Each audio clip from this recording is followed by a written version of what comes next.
Chapter 12. The burden of the word of the Lord for Israel, saith the Lord, which stretcheth forth the heavens, and layeth the foundation of the earth, and formeth the spirit of man within him. Behold, I will make Jerusalem a cup of trembling unto all the people round about, when they shall be in the siege both against Judah and against Jerusalem. And in that day will I make Jerusalem a burdensome stone for all people.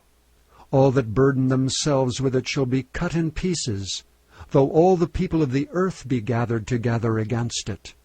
In that day, saith the Lord, I will smite every horse with astonishment, and his rider with madness. And I will open mine eyes upon the house of Judah, and will smite every horse of the people with blindness. And the governors of Judah shall say in their heart, The inhabitants of Jerusalem shall be my strength in the Lord of hosts their God.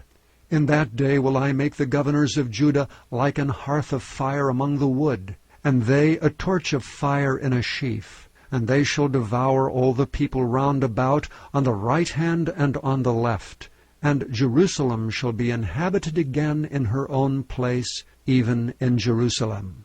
And the Lord also shall save the tents of Judah first, that the glory of the house of David and the glory of the inhabitants of Jerusalem do not magnify themselves against Judah.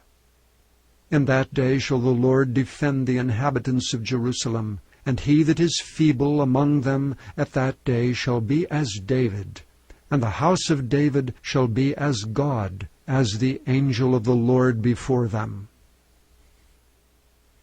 And it shall come to pass in that day that I will seek to destroy all the nations that come against Jerusalem. And I will pour upon the house of David, and upon the inhabitants of Jerusalem, the spirit of grace and of supplications. And they shall look upon me whom they have pierced, and they shall mourn for him, as one mourneth for his only son, and shall be in bitterness for him, as one that is in bitterness for his firstborn.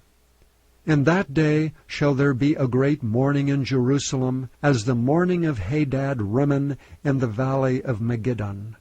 And the land shall mourn, every family apart, the family of the house of David apart, and their wives apart, the family of the house of Nathan apart, and their wives apart, the family of the house of Levi apart, and their wives apart, the family of Shimei apart, and their wives apart, all the families that remain, every family apart, and their wives apart.